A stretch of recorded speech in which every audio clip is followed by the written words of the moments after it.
supply chain, supply chain, supply chain, supply chain, supply chain, supply chain, supply chain, supply chain, supply chain. Supply Chain Management with GDP Season 2, and this time it's bigger and it's better. We will pick up from where we left off and continue to discuss industry best practices, current affairs, effective leadership, and the latest innovations in the world of supply chain. The podcast is aimed at explaining the concepts of supply chain in the leanest way possible, one of the most efficient shows where you will listen to me covering through various important topics across the supply chain domain. I'm your host, Gagandeep Prabhu, currently working at Ernst & Young in their supply chain and operations consulting practice. So let's just jump right into it then.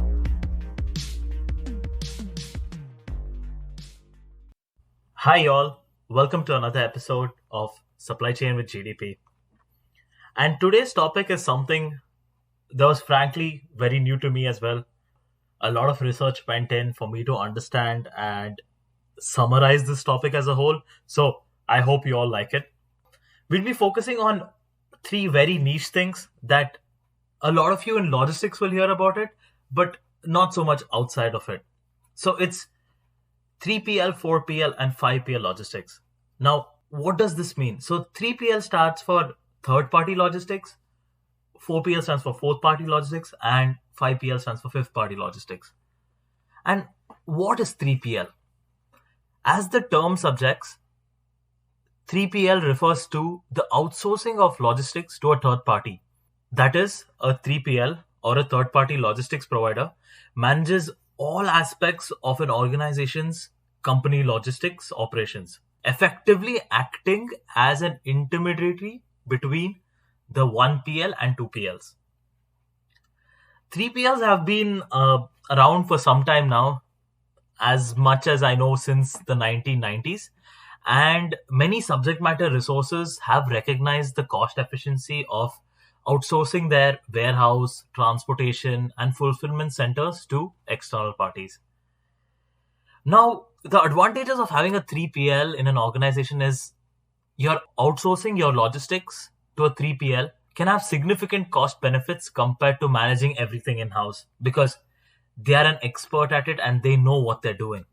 While this may be feasible for a large conglomerate or a market leader, most smaller firms wouldn't be able to afford the overhead costs attached to running a warehouse, operating their own fleet of vehicles, and paying a team of employees to manage the logistics. So having a 3PL works best for them.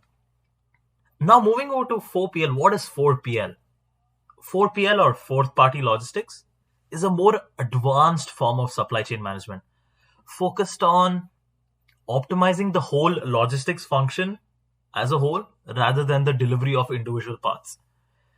When I say this, I mean that while there are some 4PLs that perform similar to 3PLs, they're not usually asset based, meaning they don't own any vehicles or storage facilities themselves. Their overall brief is typically more strategic and consultative. They offer advice and solutions on how a company's supply chain can be enhanced to deliver better results. Now, the advantages of having a 4PL can be that it's an attractive option for companies whose supply chain is complex and geographically far-reaching. When a bigger picture view of supply chain and the technology that can enhance it, a 4PL is well placed to improve supply chain efficiency. For example, let's say Amazon. Because they don't tend to own any vehicles or warehouse facilities, 4PL sometimes provides a greater degree of flexibility than a company that has its own assets. Instead of trying to use their own assets wherever possible, they'll try to find the most suitable supplier for their clients' needs. Now, 5PL is something that's emerged more recently. 5PL stands for fifth party logistics. And the concepts is open to many variations and various interpretations. But generally, a fifth party logistics provider looks beyond individual supply chains, focusing on a wider supply network. 5PL will plan, organize, and implement a client solution, taking all the elements of supply chain out of their hands. Basically ensuring that their focus on supply chain network means that they will oversee every single supply chain within an organization.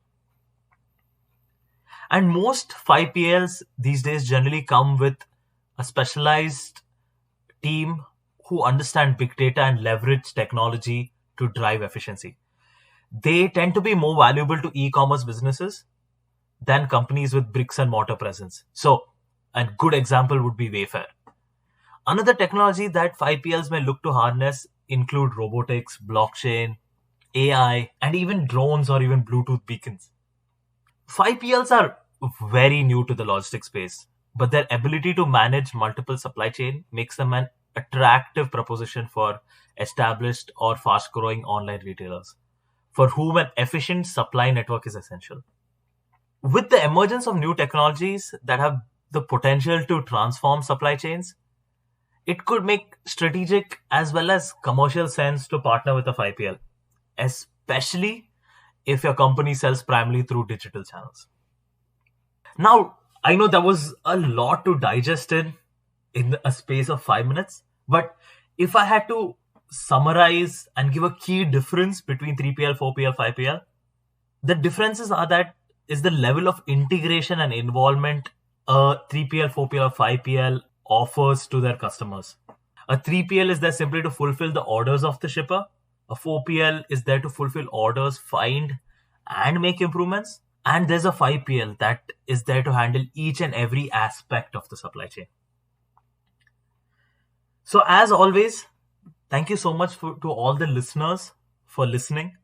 I am super grateful and humbled at the response that I've received over the last few episodes. So thank you so much for that.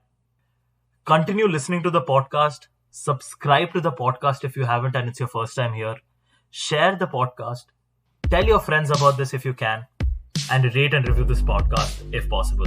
Thank you so much. Hope you have a good night.